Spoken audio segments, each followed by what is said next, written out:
Hello everybody, welcome to my YouTube channel. Today I'm going to tell you how you get more views on your YouTube channel in 2021. Let's start with number one. That is focus on the audience. What we want to do here is focus on the pain points, so what they want to hear. For me, I know you want to grow on YouTube, so views will grow your YouTube channel, because views into subscribers.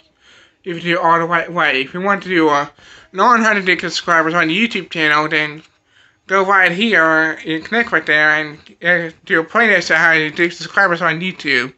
Second thing you want to do is browse into searched. I put a video right here on the YouTube algorithm works in 2021 so you can better understand it. And I make future videos. If you want me to, put in the comments below. If you want to make videos about the searched algorithm and browse algorithm. And the other thing you need to do is not focus on the views and subscribers. Your views will come to you when you focus on your audience. Remember that. If you want to watch this video coming up, you can do that.